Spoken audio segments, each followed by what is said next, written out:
Indrajit or Meghananda was the prince of Lanka, the island fortress capital of the legendary Asura king Ravana in the epic Ramayana and the Mahabharata. The fortress was situated on a plateau between three mountain peaks known as the Traikunta Mountains. Indrajit was the possessor of Indraloka. He is regarded as one of the greatest warriors in the Hindu texts. He played an active role in the great war between Rama and Ravana. He also acquired many kinds of celestial weapons from his guru Shukracharya. Indeed, he defeated the Devas in the heaven as well, using his Brahmastra. He almost vanished the Vanaras, and no warrior on earth had ever achieved this statistical feat before in the Ramayana. The literal translation of the name Indrajit refers to the conqueror of Indra, and Meghanand as the thunderous of Lord of the Sky. He was the eldest son of Ravana and his wife Mandodari. His name was given after his birth because his first cry sounded like a thunder. While Meghananda was still in his mother's womb, Ravana wished his son to be a supreme so that no one in the world could defeat him. He wanted his son to be the ultimate warrior and extremely powerful and knowledgeable. Ravana himself was a great astrologer. In order to make his son immortal,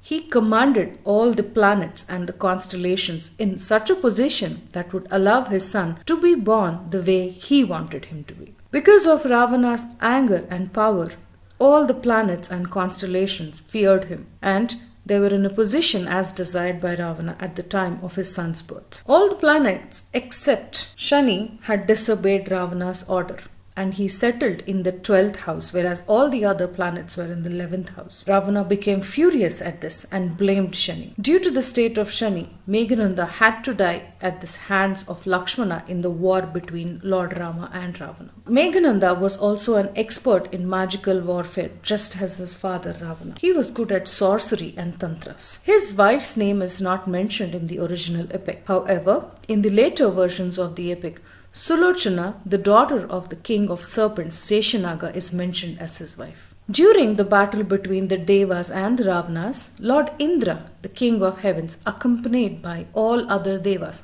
captured Ravana. In order to rescue his father, Meghananda attacked Indra on his elephant Airavat and defeated all the Devas and even Indra. Meghananda tied and mounted Indra onto his celestial chariot and brought him to Ravana in Lanka. Both the father and son decided to kill Indra. At this point, Lord Brahma intervened and asked Meghananda to free Indra. Meghananda obliged and was granted a chance to ask for a boon by Brahma. He asked for immortality, but Brahma remarked that absolute immortality is against the law of the nature. Instead, he was then granted another boon after the completion of the yajna of his native goddess Pratyangira. He would be receiving a celestial chariot, mounting on which any enemy wouldn't be able to kill him in war, and he would become invulnerable. And Brahma also cautioned him that whosoever would destroy this yajna would also kill him. Brahma was highly impressed by Meghananda's valor in this war,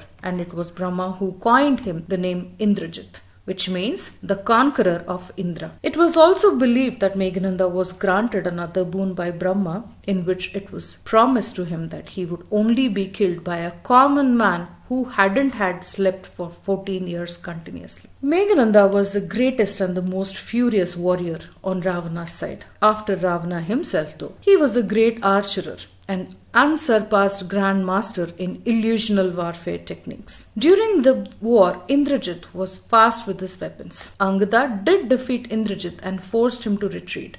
However, he swiftly wiped out the armies of Sugriva, calling on Lord Rama and Lakshmana to come in a direct combat by his illusion tactics of sorcery, so he could avenge the death of his paternal uncle and his brothers. When Lakshmana appeared before him, he fought fiercely and used his most nefarious weapons, the Nagapasha, which means a trap made of millions of snakes. Rama and Lakshmana fell on the ground breathless. They were rescued by Garuda on the behest of Hanuman. Garuda was the uncle of Jatayu and Sampati, and the enemy of the serpents, and also the flying vehicle of Vishnu, of whom Rama was the 7th avatar. When Indrajit came to know that both Rama and Lakshmana had been rescued by Garuda and were still alive, he was livid and vowed to kill at least one of the brothers on that day. And the battle began again. He used all his force to cast a havoc on the armies of Sugriva. At this, Lakshmana appeared before him and fought a fierce battle with him. Indrajit used his supreme magical powers, darting across the clouds and skies like a bolt of lightning. He combined his skills of sorcery and illusion, and repeatedly vanishing and reappearing behind Lakshmana's back. He was invisible, but his arrows injured Lakshmana. Indrajit used the Vasavi Shakti against Lakshmana. Upon being impaled, Lakshmana fell unconscious, poised to die precisely at the following sunrise. His life, however, was saved by Lord Hanuman, who brought the whole mountain of Dronagiri from the Himalayas to Lanka overnight to find the remedy, the Sanjeevani herb, for the weapon used by Indrajit and cured him. Although there is a speculation that Rama too fought, but it was not true. When Indrajit realized that Lakshmana had survived again and he went to his native deity's secret temple to perform the yajna that would make him a warrior who can't be killed by anyone. Vibhishana, Indrajit's paternal uncle who left Ravana to join Rama, learnt of his nephew Indrajit's plan through his spies and alerted Rama. Lakshmana and Vibhishana took the opportunity to face Indrajit in the Yagnasara, where Indrajit would not touch any weapon. Upon his yajna being destroyed by the armies of Lakshmana, Indrajit became enraged and stormed out of the temple cave. Seeing his uncle Vibhishan at Lakshman's side multiplied Indrajit's fury multifold. He vowed to kill his uncle Vibhishana along with Lakshmana once and for all, letting loose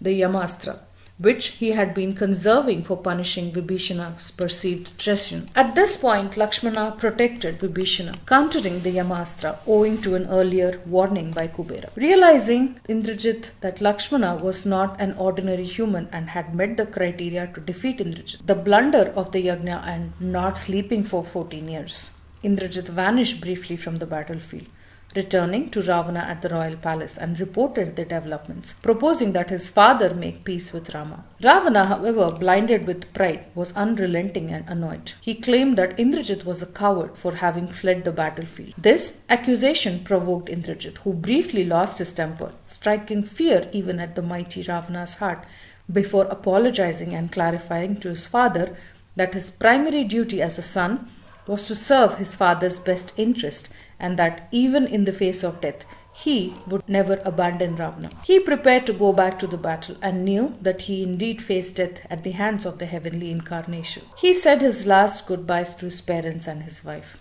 and returned to the battlefield and faced Lakshmana with all his skills at both illusional warfare and sorcery. The arrows of Indrajit refused to harm Lakshmana because Lakshmana was the incarnation of Sheshanaga. Lakshmana slew Indrajit by beheading him with the Anjalikastra. It was possible only because of the curse given to Indrajit by Sheshanaga for marrying his daughter without his permission. Sheshanaga incarnated as Rama's brother Lakshmana to kill Indrajit, and he didn't have any sleep for 14 years during their exile, so that he would be able to serve Rama and Sita efficiently and meet the criteria to kill Indrajit. This is the story of the most valiant warrior and the undisputed hero of the war, Indrajit.